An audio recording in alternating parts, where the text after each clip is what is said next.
예수님이 공생애를 마치고 당시 제사장들과 장로들에 의해서 십자가에 못 박히시는 장면을 기록하고 있습니다. 예수님은 3년 동안 우리가 살펴본 것처럼 하늘의 진리를 전해주시고 온갖 병자들을 고쳐주시고 또 하나님만이 하실 수 있는 놀라운 이적과 표적과 능력을 행하셨잖아요. 그런데 그 예수님의 공생애의 종착점은 놀랍게도 골고다 언덕이었습니다. 예수님이 사랑을 쏟아 부으면 쏟아 부을수록 당시의 제사장들과 장로들은 예수님을 미워하고 증오했던 것이에요.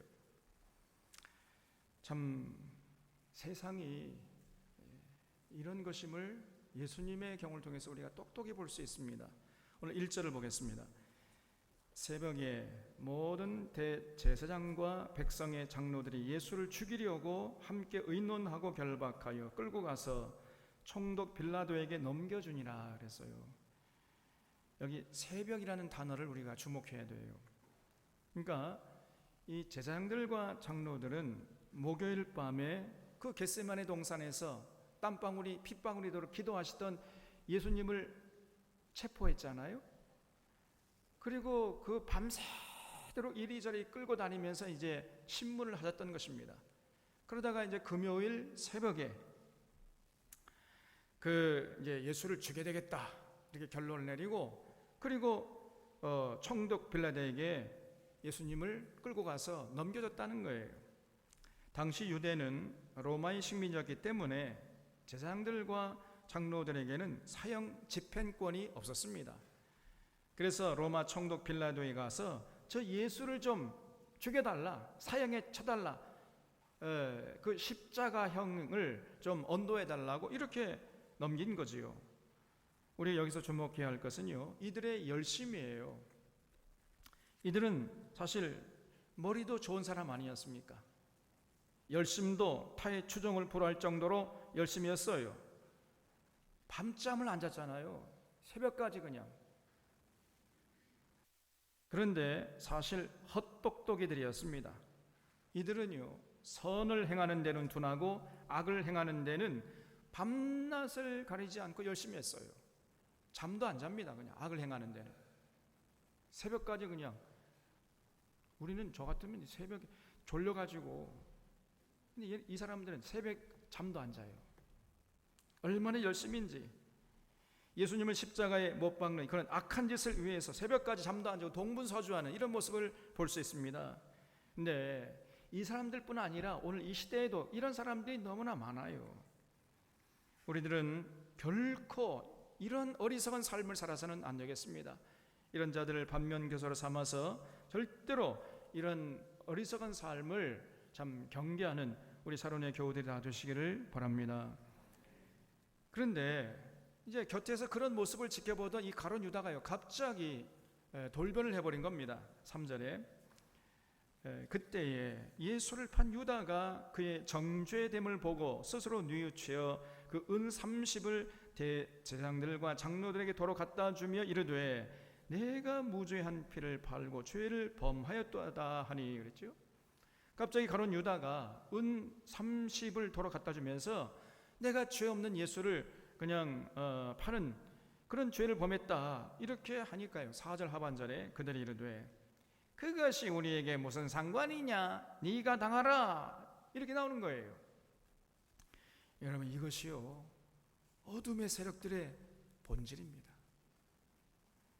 이들은 자기들이 필요할 때는요 간이라도 빼줄 정도로 이렇게 나오다가도 이제 다 사용해 먹고 이제 쓸모없게 되잖아요. 그러면 안면을 갑자기 몰수해버려요. 그냥 네 잘못이 우리가 무슨 상관이냐, 네가 잘못했으니까 네가 당해라 그러면서 이제 모른 채 하는 것입니다. 전혀 지금 이 가룟 유다의 그 마음속에 그 심정, 그 고통을 헤아리지 않잖아요. 전혀 느끼지 않습니다. 이 사람들이. 이것이 마귀의 전략인 것입니다. 이용해 먹을 대로 이용해 먹은 다음에 팽개쳐버려요. 이거를 사자성어로 뭐라고 그러죠? 토사구팽이라고 해요. 토사구팽. 우리 성부, 성자, 성령님과 너무 대비되지 않습니까? 삼위일체 하나님은요 절대로 우리를 이용해 먹지 않습니다.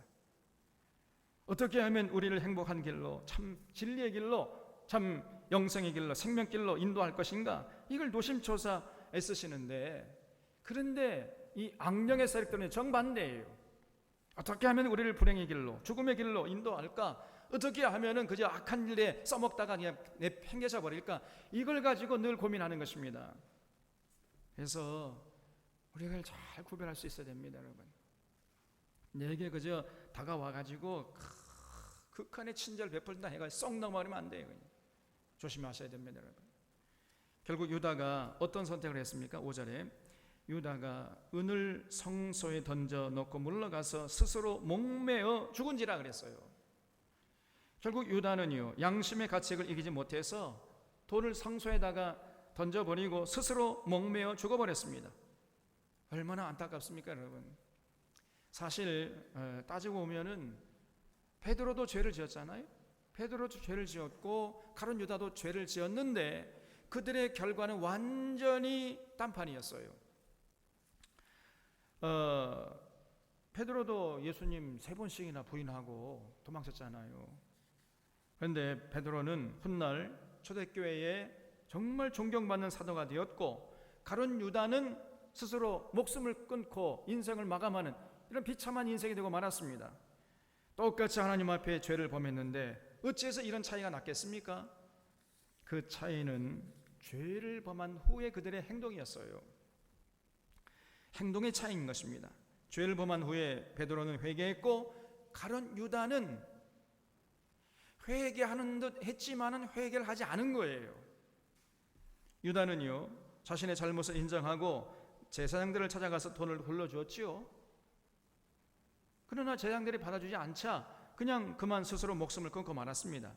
이것은요 진정한 회개가 아닙니다. 가룟 유다는 3년이나 예수님을 따라다니면서 예수님이 전하시는 하늘의 진리를 다 듣지 않았겠습니까? 또 예수님이 행하시는 그 이적과 표적도 다 봤을 거예요. 그리고 가룟 유다가 예수님의 그 일행에 재정을 맡았다 그런 걸 볼 때 상당히 머리도 잘 돌아가는 이런 사람이었습니다. 그러나 가룟 유다의 치명적인 약점이 뭐예요? 회개가 뭔지를 몰랐던 거예요, 이 사람이. 이것이 결정적인 이 가룟 유다의 약점이었습니다. 회개는요 단순히 죄를 뉘우치는 것이 아니고 하나님께로 삶의 방향을 바꾸는 것입니다.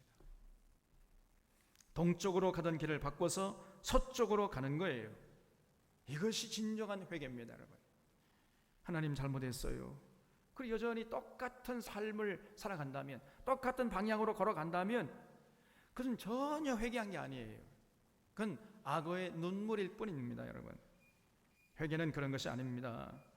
정말 유다가 회개했다면은 제사장들에 가서 돈을 돌려주고 그 길로 집에 가서 목매어 죽을 것이 아니고 예수님께서 죄 없는 분이시다라는 사실을 천하에 다니면서 선포하고 다녔어야 했던 거예요. 내가 한때 잘못해서 예수님을 십자가에 넘겨줬지만은 사실은 예수님은 죄가 없는 분이시다, 이거를요 외치면서 거기에 그런 진리를 전하는데 사실 한 목숨을 바쳤어야 했던 것입니다. 이것이 진짜 회개예요. 회개는 단순히 죄를 깨닫는 정도가 아닙니다. 죄를 인정하고 뉘우치는 것도 아니에요. 죄값을 치르는 것도 아닙니다, 여러분. 회개는 그 모든 것을 포함하면서도 그 이상이에요. 회개는 하나님으로부터 멀어지는 길을 청산하고 이제는 하나님께 가까이 나아가는 길을 선택해서 그 길을 걸어가는 것입니다. 이것이 회개예요. 잘못된 삶을 청산하는 것에 그치는 것이 아니고 참된 삶을 살아가는 것이에요. 이것이 회개인 것입니다. 베드로와 이 가룟 유다의 차이는 회개의 차이예요.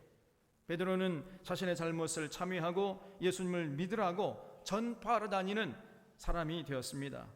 참회로 그치는 것이 아니고 하나님이 기뻐하시는 일을 하는 삶으로 나아갔어요. 그러나 가룟 유다는 참회는 했지만은 그러나 하나님께 가까이 나아가려고 하지는 않았어요.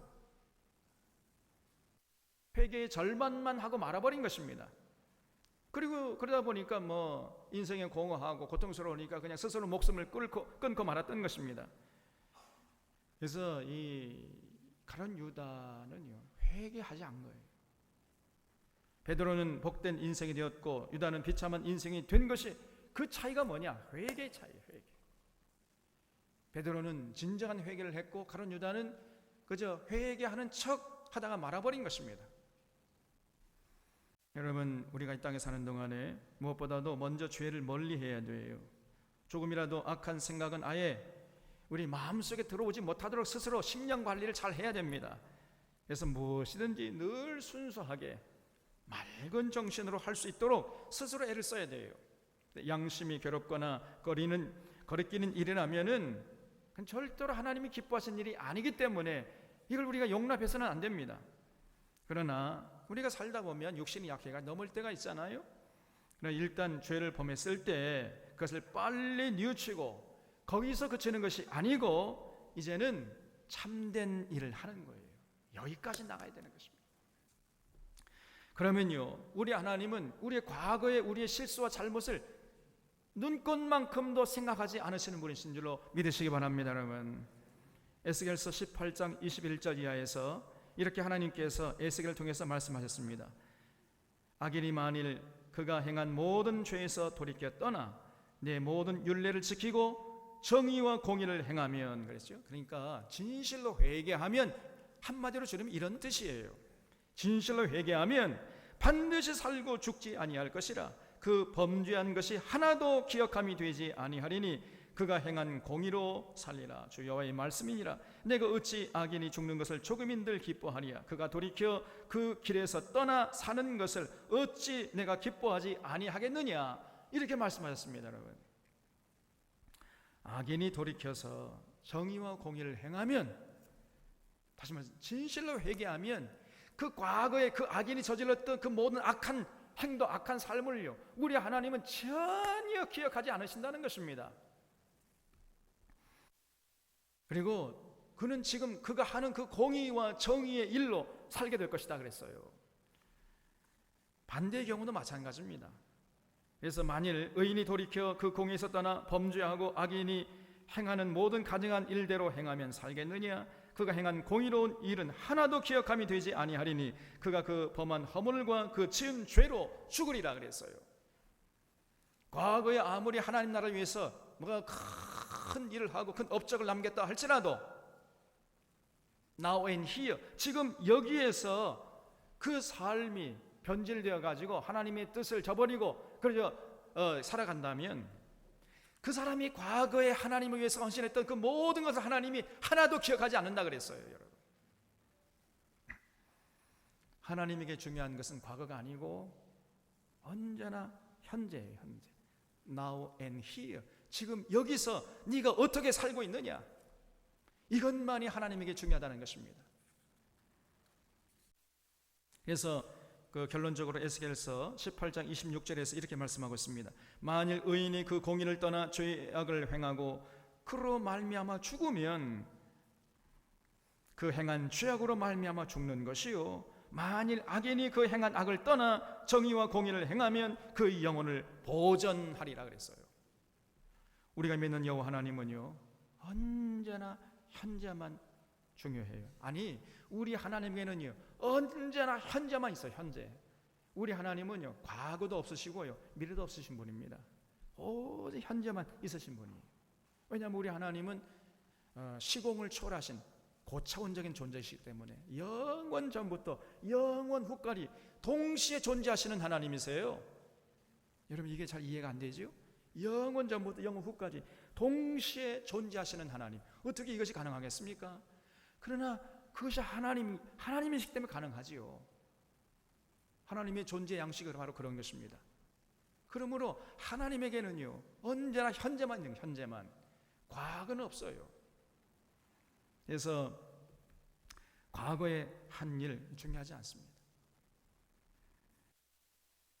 우리가 그런 경우를 많이 볼 수 있어요. 베드로뿐 아니라 바울도 그러지 않았습니까? 베드로가 많이 실수했고 또 바울도 얼마나 교회를 핍박을 많이 했어요. 그러나 회개하니까요, 하나님께서 바울을 귀하게, 베드로를 귀하게 사용하지 않았습니까? 그러니까 가룟 유다가 그 참 회개하는 마음을 가지고 과거를 회개하고 하나님 나라를 위해서 헌신했더라면요, 하나님께서 틀림없이 그 가룟 유다를 아주 귀한 도구로 사용하셨을 것인데, 이 가룟 유다가 미처 그런 하나님이 어떤 분이신지, 회개가 뭔지를 잘 몰랐던 거예요. 그래서 우리 샤론의 교우들은 꼭 이런 하나님을 기억할 수 있기를 바랍니다. 우리가 죄를 짓지 않는 것이 최선이지만, 그러나 육신이 약해가지고 죄를 지었을 때는요, 빨리 회개하는 것이 상책이에요. 다시 말씀드리면 이제 하나님께 돌이키는 겁니다. 그리고 하나님이 기뻐하시는 참된 일을 하는 거예요.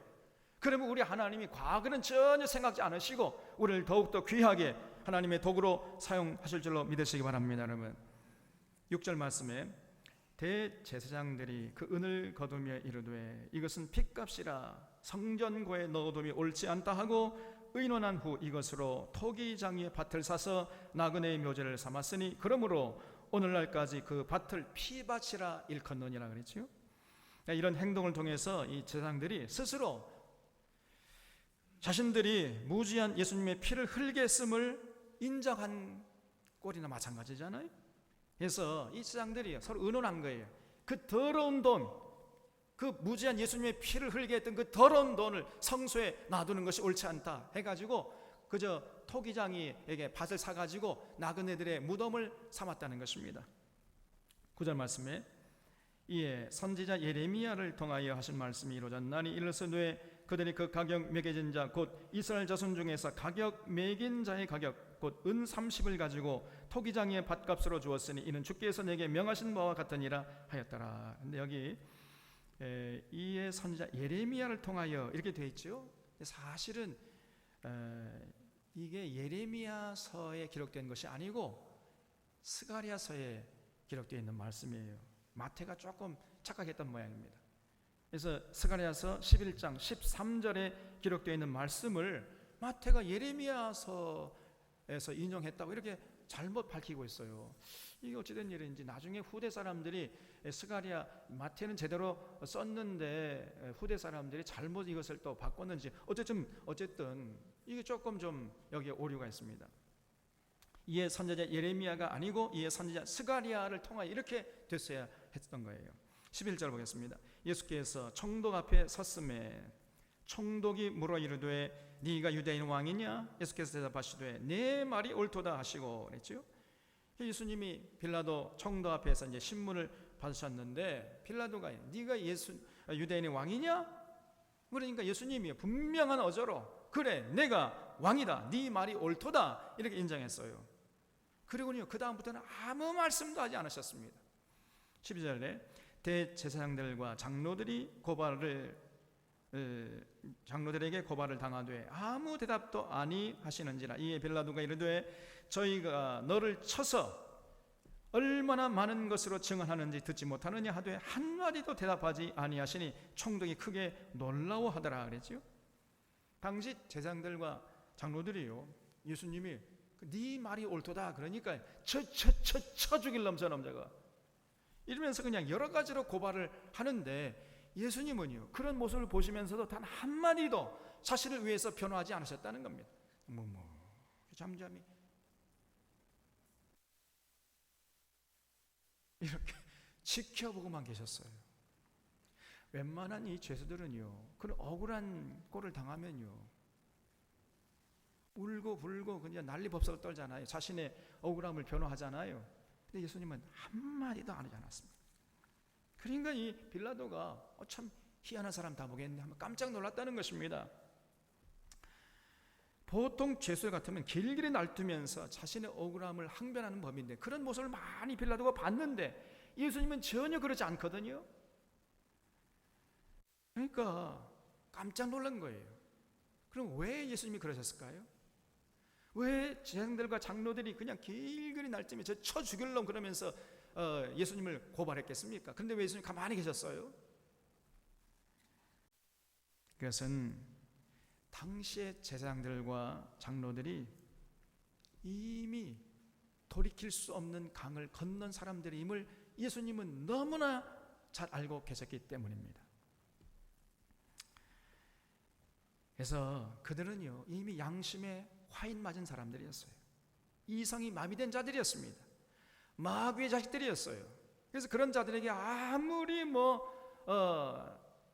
자신의 결백을 항변하다 할지라도 저들의 귀에 들어올 리가 없다는 것을 예수님은 너무나도 잘 알고 계셨기 때문에, 쉽게 말하면요, 예수님 말씀하신 것처럼 돼지 앞에 진주를 던지는 격이었어요. 입만 아픈 뿐입니다. 아무리 그들에게 얘기해봤자 설득이 되지 않는 거예요. 그냥 가만히 계신 것입니다. 15절 보겠습니다. 명절을 당하면 총독이 무리의 청원대로 죄수 한 사람을 놓아주는 전례가 있더니 그때에 바라바라 하는 유명한 죄수가 있는데, 그들이 모였을 때 빌라도가 물어 이르되 너희는 내가 누구를 너희에게 놓아주기를 원하느냐, 바라바냐 그리스도느냐 하는 예수냐 하니, 이는 그가 그들의 시기로 예수를 넘겨준 줄 알미라 그랬죠.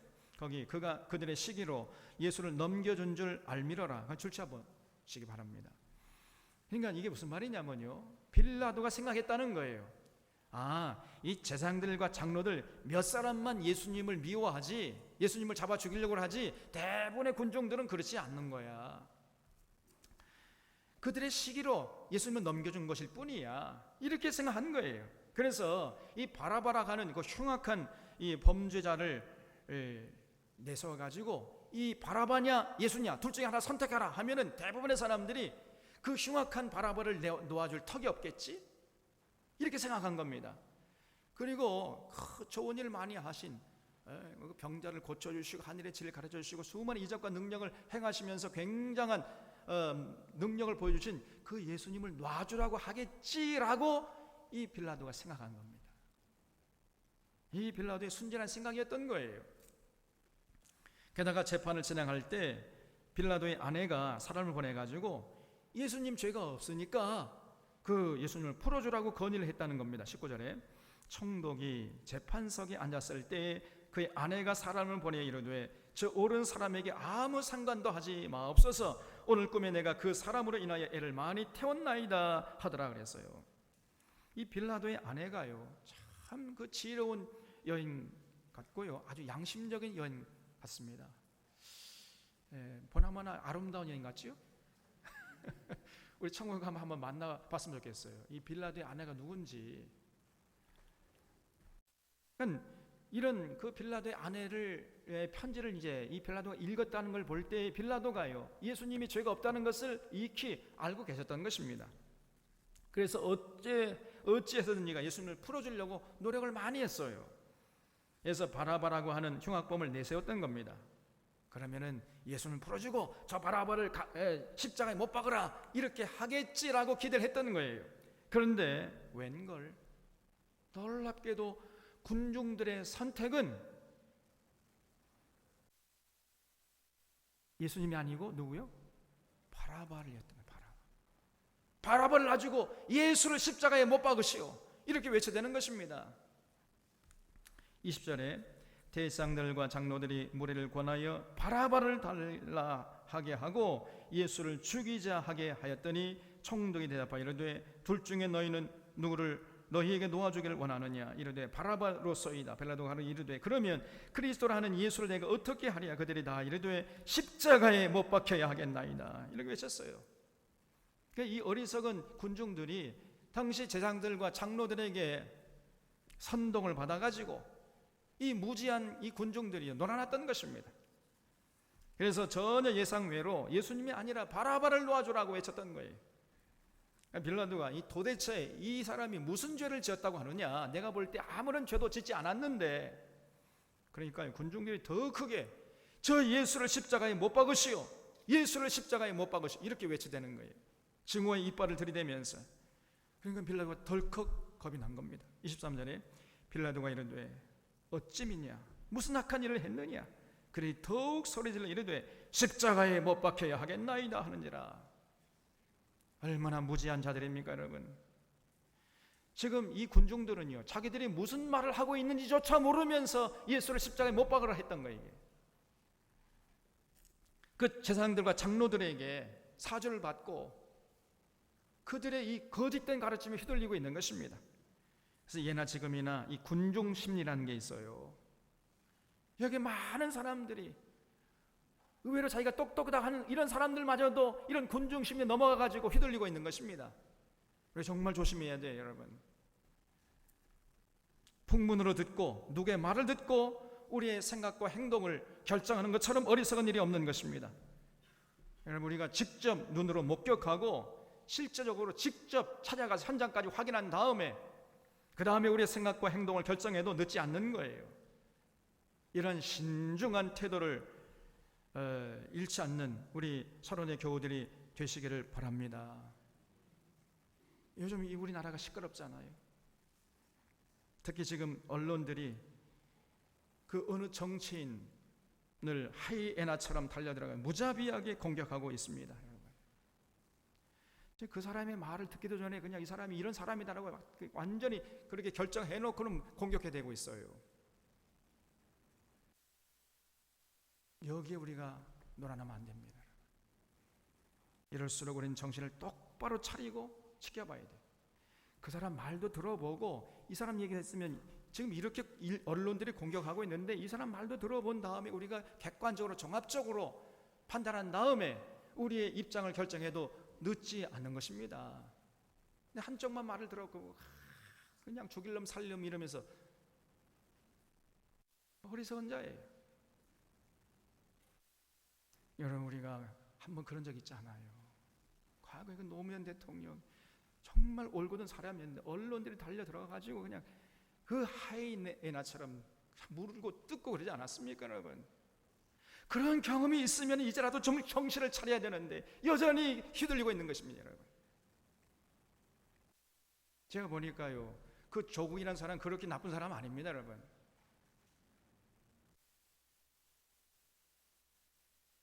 지금 똑같은 일을 다시 한번 반복하려고 했어요. 이 어리석은 이 국민들이 이게. 그래서 여러분 청문회 한번 들어보세요. 들어보고 난 다음에 그 다음에 우리의 입장을 결정해 늦지 않는 것입니다. 때로 함부로 우리가 우리의 생각과 행동을 결정해서는 안 되는 거예요. 24절에 빌라도가 아무 성과 없이 도리어 밀란이 나려는 것을 보고 물을 가져다가 무리 앞에서 손을 씻으며 이르되 이 사람의 피에 대해 나는 무죄하니 너희가 당하라. 백성이 다 대답하여 이르되 그 피를 우리와 우리 자손에게 돌릴지어다 하거늘 이에 바라보는 그들에게 놓아주고 예수는 채찍질하고 십자가에 못 박히게 넘겨주니라 그랬어요. 빌라도가 보니까 아무래도 폭동이 일어날 것 같으니까요, 물을 가져다가 씻으면서 앞으로 이 사람의 피에 대해 나는 무죄하다, 이후에 되어질 일들은 모두 너희들 책임이다, 이렇게 얘기한 거지요. 이 빌라도가요 굉장히 비겁한 사람이죠. 예수님이 죄가 없다는 것을 알면서도 그 하이에나처럼 달려는 물고 뜯고 하려고 그런 사람들에게 예수님을 그냥 넘겨줘 버렸어요. 그러니까 빌라도는요, 불의는 참아도 불이익은 절대로 참지 못하는 사람의 전형이었던 것입니다. 여러분, 우리가 거꾸로 해야 되잖아요. 불이익은 참아도 불의는 못 참는 사람이 되어야 되는데 빌라도는요, 불의는 참을 수 있어도 불이익은 참지 못하는 이런 사람이었다는 거예요. 그러므로 그는 역사 속에 오명을 남긴 인생이 되고 만 것입니다. 그래서 매주일 아침마다 우리가 그러잖아요. 본디오 빌라도에게 고난받으사 십자가에 못 박혀 죽으시고 이 역사가 진행되는 한 이 빌라도는요, 그 부끄러운 이름의 상징이 되고 말았습니다. 또 한 가지, 거기 그 피를 우리와 우리 자손에게 돌릴지어다, 거기도 한번 줄을 쳐주시기 바랍니다.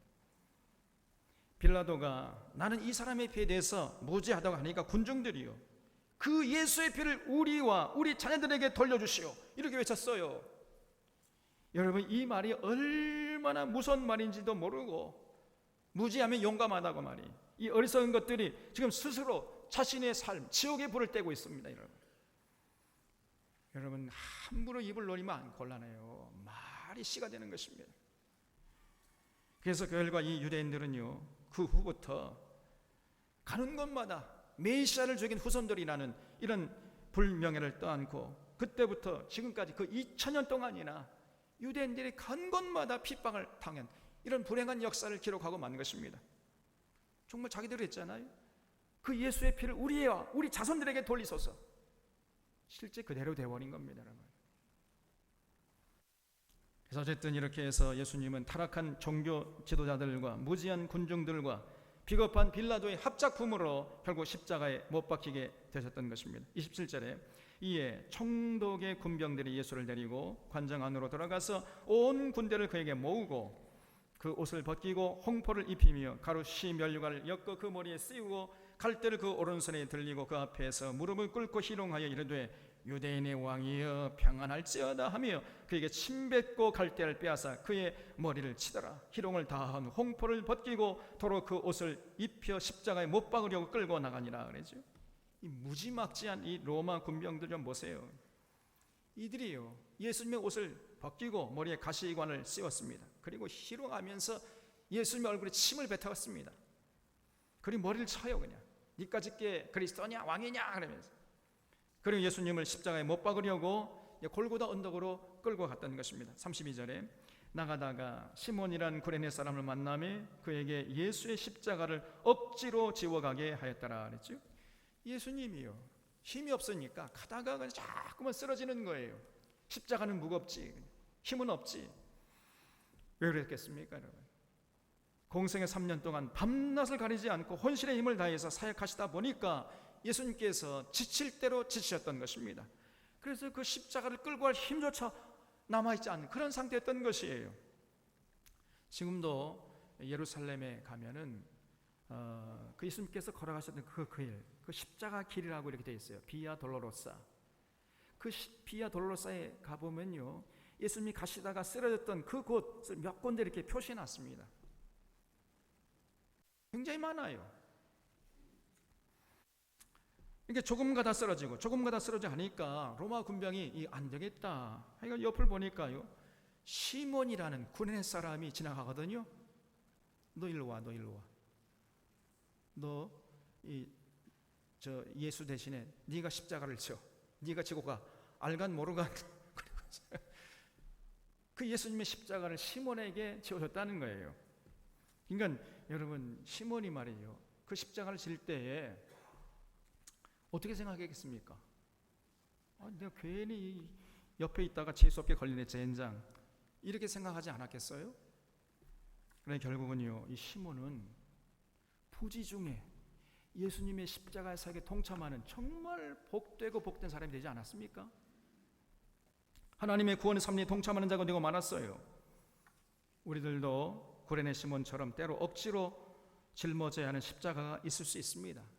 근데 나중에 보면은 그 십자가가 놀란 하나님의 섭리에 동참하는 결과를 낳을 수 있다는 것을 여러분 언제나 잊지 마시기를 바랍니다.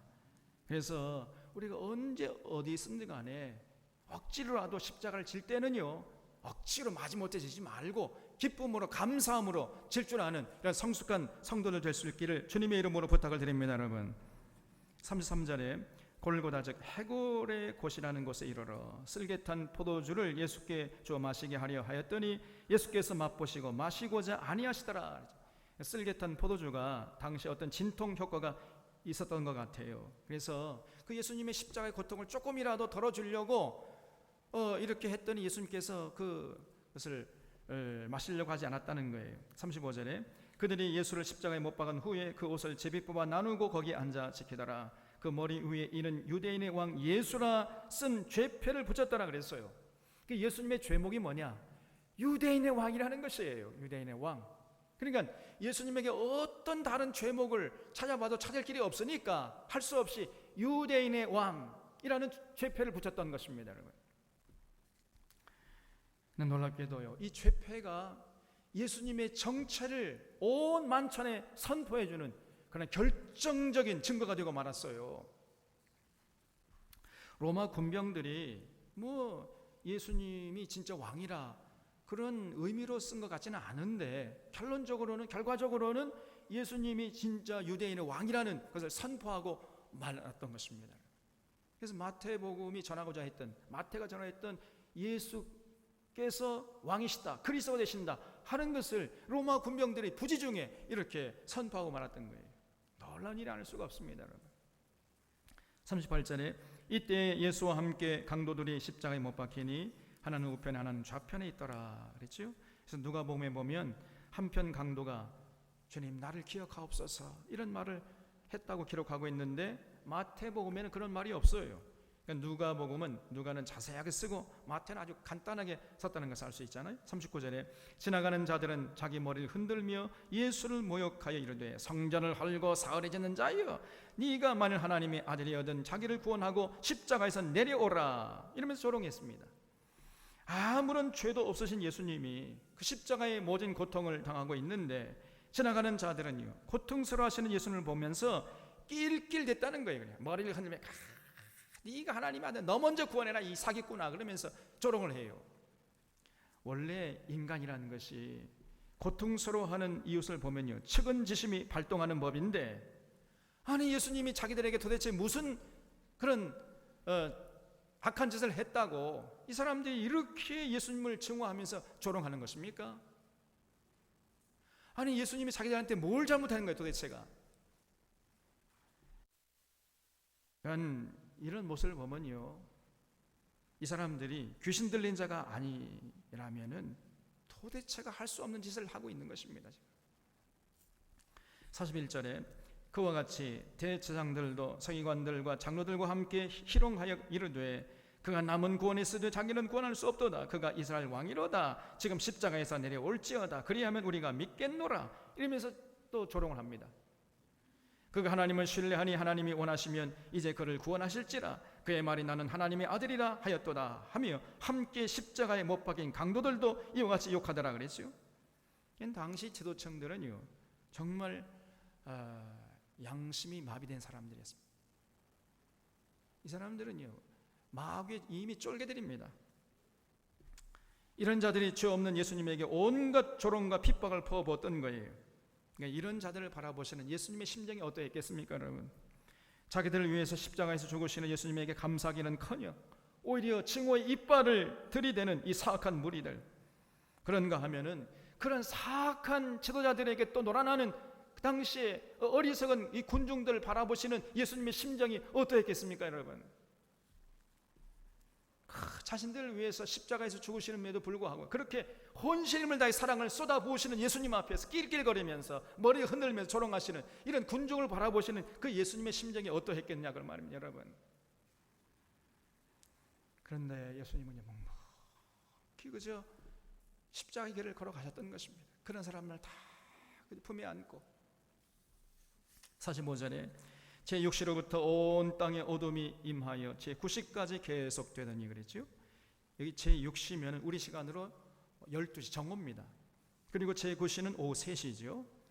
그러니까 예수님이 십자가에 달리셔서 모든 고통을 참지 못하다가 이제 9시에 이르러가지고 한마디 절규를 내뱉었다는 거예요. 46절에 제9시쯤에 예수께서 크게 소리질러 이르시되 엘리 엘리 라마 사박다니 하시니 이는 곧 나의 하나님 어찌하여 나를 버리셨나이까 하는 뜻이라 그랬어요. 예수님이 고통을 견디다 못해서 절규하듯이 토내는 말이 내 하나님 어찌해서 나를 버리셨나이까 이렇게 외친 거예요. 지금 이 말 들어보면요 예수님이 하나님께 철저히 버림받았음을 토로하고 계시잖아요. 마치 예수님이 하나님을 원망하는 듯한 뉘앙스를 풍기고 있지 않습니까? 저는 젊을 때 이 장면을 보면서 도대체가 이해가 되지 않았어요. 아니 누가 예수님 보고 십자가에서 죽으라고 했습니까?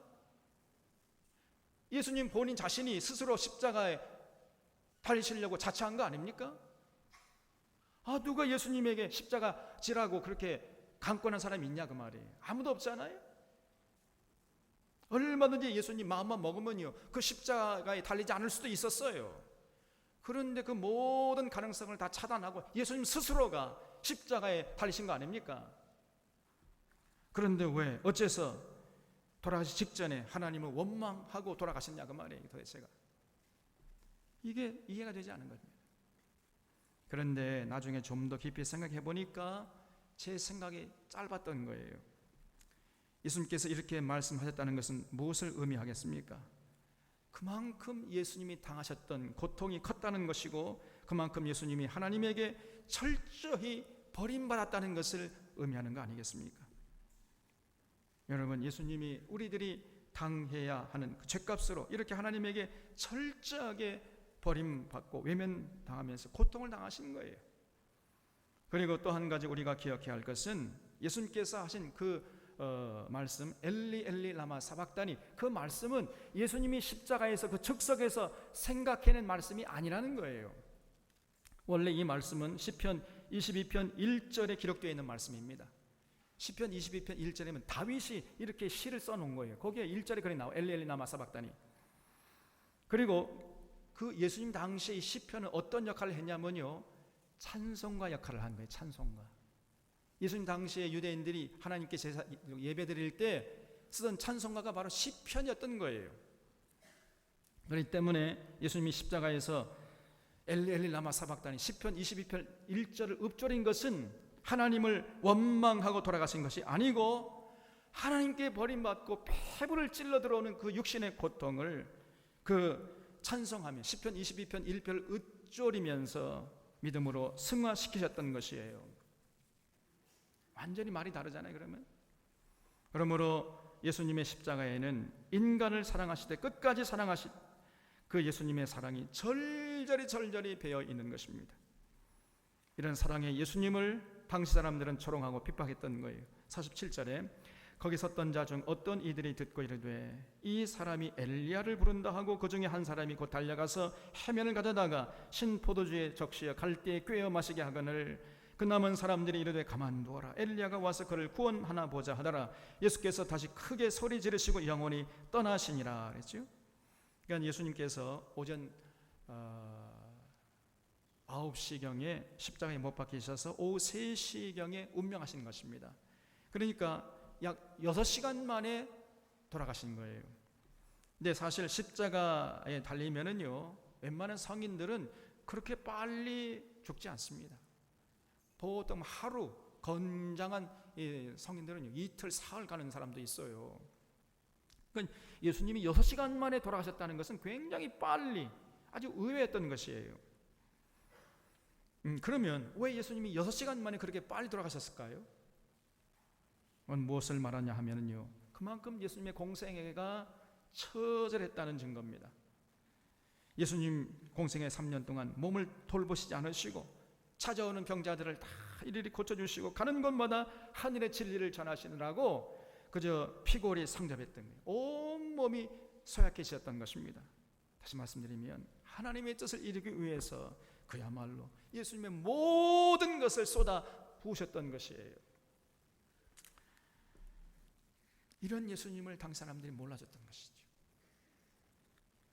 51절에 이에 성소 휘장이 위로부터 아래까지 찢어져 둘이 되고 땅이 진동하며 바위가 터지고 무덤들이 열리며 자던 성도의 몸이 많이 일어나되 예수의 부활 후에 그들이 무덤에서 나와서 거룩한 성에 돌아가 많은 사람에게 보이니라 그랬죠.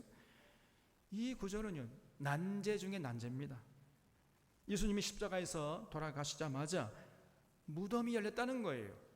죽은 성도가 부활해가지고 거룩한 성에 돌아가서 많은 사람들에게 그 부활하신 몸을 보였다고 지금 기록하고 있는데, 문제는 본 사람이 아무도 없어요.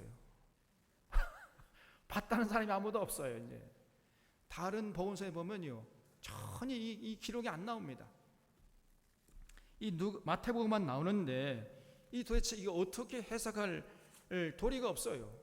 아니 지금 예수님이 십자가에 죽으시고 부활하시기도 전에 이 사람이 먼저 부활했다는 거예요. 그럼 부활하신 사람들은 누구고, 도대체 어떻게 부활했는지, 부활한 다음에 어떻게 됐는지 전혀 이 복음서에 기록이 안 돼 있습니다. 그래서 이 신약 성경에서 난제 중에 난제로 남아있는 구절이 바로 이 구절이에요. 54절을 보겠습니다. 백부장과 및 함께 예수를 지키던 자들이 지진과 그 일어난 일들을 보고 심히 두려워하여 이르되 이는 진실로 하나님의 아들이었도다 하더라 그랬죠. 백부장이 오히려 예수님을 하나님의 아들이라고 고백하고 있어요. 유일하게 모든 당시 제사장들과 장로들, 유대인들은 예수님을 조롱하고 핍박하는데 딱 유대인이 아닌 이방인 중에 이 로마 백부장이 예수님을 하나님의 아들이라고 고백하고 있잖아요. 55절에 예수를 섬기며 갈릴리에서부터 따라온 많은 여자가 거기 있어 멀리서 바라보고 있으니 그 중에 막달라 마리아와 또 야고보와 요셉의 어머니 마리아와 또 세베대 아들들의 어머니도 있더라 그랬어요. 많은 여인들이 예수님의 십자가를 멀리서 바라보면서 가슴을 치고 있었던 것입니다. 57절에 저물었을 때 아리마대의 부자 요셉이라 하는 사람이 왔으니 그도 예수의 제자라 그랬죠. 이 아리마대 사람 요셉이 부자임에도 불구하고 예수님의 제자였다는 거예요. 어떻게 해서 예수님의 제자가 되었는지 기록이 없어가지고 확실하진 않지만은 예수님의 가르침을 마음속에 잘 새기고 있었던 사람 같습니다. 사실요, 이 부자가 예수님의 제자가 된다는 것은 거의 불가능한 것입니다. 왜냐하면 예수님이 가는 곳만 그랬잖아요. 부자는 절대로 천국에 들어가지 못한다 그랬잖아요. 부자가 천국 가는 것이 얼마나 어려운지 낙타가 바늘구멍으로 들어간 것이 더 쉽다, 가는 곳마다 이렇게 말씀하지 않았습니까? 이런 말씀을 전했음에도 불구하고 당시 부자였던 아리마대 사람 요셉은 예수님 말씀을 소중히 듣고 예수님을 존경하고 따랐다는 거예요. 이런 면에서 정말 이 요셉이라는 사람은 속사람이 건강하고 때묻지 않은 참 맑은 영혼의 소유자였음을 알 수 있어요. 이런 그 아리마대 사람 요셉이 58절에 빌라도에 가서 예수의 시체를 달라하니 이에 빌라도가 내주라 명령하거늘 그랬지요. 당신은 아주 살기가 등등한 상황이었는데 그러니 예수님의 시체를 달라 하는 것도 쉽지 않은 일입니다. 잘못하면 너도 예수당 아니야? 이런 몰리면은요 죽임을 당할 수 있잖아요. 살기가 등등한 이런 상황 속에서 이런 부탁하는 거 쉽지가 않았을 텐데 아리마대 사람 요셉은 전혀 개의치 않고 당당하게 빌라도에 가가지고 예수님의 시체를 달라 그랬어요. 59절에 요셉이 시체를 가져다가 깨끗한 세마포로 싸서 바위 속에 판 자기 새 무덤에 넣어두고 큰 돌을 굴려 무덤 문에 놓고 가니 거기 막달라 마리아와 다른 마리아가 무덤을 향하여 앉았더라 그랬지요. 이스라엘 사람들은요 사람이 죽으면은 우리처럼 이렇게 땅을 파고 묻지는 않습니다. 이걸 봉군이라고 그러잖아요. 땅을 파가지고 이제 무덤을 조성하는데 유대 사람은 그렇게 안 해요. 유대 사람 어떻게 하는가? 굴을 말해요. 굴 속에다가 죽은 시체를 이렇게 넣는 겁니다. 굴을 무덤으로 삼는 거예요. 이 사람들 대부분. 그래서 이제 아리마대 사람 요셉이 그렇게 했다는 거죠. 62절에 그 이튿날은 준비일 다음 날이라 대제사장들과 바리새인들이 함께 빌라도에게 모여 이르되 주여 저 속이던 자가 살아있을 때 말하되 내가 사흘 후에 다시 살아나리라 한 것을 우리가 기억하노니 그랬죠. 이 사람들이요 아주 기억력이 좋아요. 지금 제자들은 벌써 예수님의 말씀 까마득하게 잊어버렸는데 이 사람들은 다 기억하고 있는 것이에요. 지금 기억할 사람들은 잊어버리고 기억할 필요가 없는 사람들은 다 기억하고 있고 참나 이게 64절에 그러므로 명령하여 그 무덤을 사흘까지 굳게 지키게 하소서. 그의 제자들이 와서 시체를 도둑질하여 가고 백성에게 말하되 그가 죽은 자 가운데 살아났다 하면 후에 속임이 전보다 더 클까 하나이다. 그러니까 이 사람들이 예수님을 증오하면서도 예수님의 말씀은 믿었던 것입니다. 그래서 저 예수의 말대로 정말 예수가 사흘 만에 살아나면 어떡할 건가 이러면서 전전긍긍했다는 거예요. 이것이 마귀의 종들의 특징이에요. 예수님을 존경하고요 무서워하고 두려워합니다. 예수님의 말씀을 마음속에 잘 새겨요. 그런데 예수님 말씀과는 전혀 딴판으로 살아가는 겁니다. 이것이 마귀의 제자들의 특징이에요. 예수님 말씀을 무시하는 게 아닙니다. 이 사람들은 우리보다 더 예수님 말씀을 두려워한다니까요. 왜냐하면 예수님 말씀이 진실이라는 것을 이 사람들은 알고 있기 때문에. 그래서 정말 두려워하고 마음속에 새기면서 실제로는 엉뚱하게 살아가는 거예요. 이게 마귀의 종들의 특징이에요. 근데 하나님의 사람들은요 예수님 말씀을 예사를 무시해버려. 또 우리 사론의 교우들은 절대로 그런 자들 한 사람도 없기를 주님의 이름 부탁을 드립니다 여러분. 그래서 지금 이 사람들이 예수님을 십자가에 못 박아놓고 지금 전전긍긍하고 있습니다. 그래서 65절에 가서 그 전에 보면은 빌라도에 가가지고 저 큰일 나니까 저 무덤을 단단히 지키게 해달라고 이렇게 부탁하고 있지요. 그래서 65절에 빌라도가 이르되 너희에게 경비병이 있으니 가서 힘대로 굳게 지키라 하거늘 그들이 경비병과 함께 가서 돌을 인봉하고 무덤을 굳게 지키니라 그랬습니다. 자, 이렇게 예수님이 십자가에 못 박힐 때의 광경을 우리가 살펴봤습니다. 여러분, 예수님은 십자가에 못 박히시면서도 끝까지 의연함을 잃지 않았잖아요. 자신의 그 사랑을 십자가에서 다 쏟아부으셨습니다. 이렇게 십자가에 달리실 때에 예수님의 간절한 우리를 향한 소망이 무엇이었겠어요? 여러분, 이를 우리가 깊이 생각해야 됩니다. 그저 열심히 예배드리고 열심히 기도하고 열심히 찬양하고 열심히 헌금 많이 바치기를 원했었을까요? 물론 그것도 원하지. 그것으로 그친다면은 절대 그는 예수님이 원하시는 게 아니에요. 진실을 예수님이 원하시는 게 뭐겠습니까, 여러분? 예수님을 왕으로 인정하고, 다시 말해 예수님의 메시아 되심을 인정하고, 그러므로 예수님의 가르침에 순종하면서 우리의 삶의 현장에서 하루하루 살아가는 것을 원하셨다는 것을 잊지 마시기를 바랍니다, 여러분. 예수님의 가르침의 핵심이 뭐지요? 그걸 요약하면 뭡니까? 하나님을 사랑하고 내 이웃을 내 몸과 같이 사랑하라. 이렇게 살라는 거예요. 이거를 간절히 원하시는 것입니다. 우리가 이런 예수님의 가르침을 따라서 예수님처럼 서로 사랑하면서 살아갈 때 그 예수님의 십자가의 그 사랑과 그 은혜의 만분의 1이라도 갚는 인생이 되는 것입니다. 만약에 예수 믿고서도 여전히 세상 욕심에 휘둘리는 삶을 살게 되면요, 예수님을 또다시 십자가에 못 박는 당시 무지한 군중들과 다를 바가 없어요. 예수님의 십자가 죽음을 헛되이 만들어서는 안 될 것입니다. 그건 다른 것이 아닙니다. 단순히 종교적인 행위, 예배드리고 기도하고 찬양하고 헌금 바치고 이런 종교적인 행위에 그치는 것이 아니고, 더 나아가서 그런 삶을 바탕으로 해가지고 이제 삶의 현장에 나가서 하나님의 공의와 정의를 위해서 헌신하는 것이에요. 그래서 이 땅에 정말 세상 사람들이 살맛나는 세상이 되도록 생명을 회복하고 생명을 더 풍성케 하는 일에 헌신하는 이런 삶을 살아가는 모습을 하나님 앞에서 보여주신 것이라는 것을 잊지 마시기를 바랍니다, 여러분. 그래서 이제부터 예수 믿었으면은요, 하나님의 마음을 아프게 하는 삶을 청산할 뿐 아니고 나아가서 하나님이 기뻐하시는 삶을 살아가는데 여기에 우리의 신앙의 열정을 불태워야 됩니다. 예수님의 사랑을 마음에 간직하고 하나님을 사랑하고 이웃을 사랑하며 더불어 살려고 하는 이런 자로 우리가 끝까지 남아야 돼요. 그래서 하나님의 공의와 정의가 강물처럼 흐르는 세상을 위해서 헌신하는 자들로 살아서 이 땅에 하나님의 뜻을 이루어드리는 인생들이 되어야 되는 것입니다. 이것이 바로 예수님의 십자가의 사랑을 만분의 1이라도 갚는 길임을 우리 사랑하는 자론의 교우들은 깊이 깊이 새길 수 있기를 바랍니다. 하겠습니다. 고마우신 하나님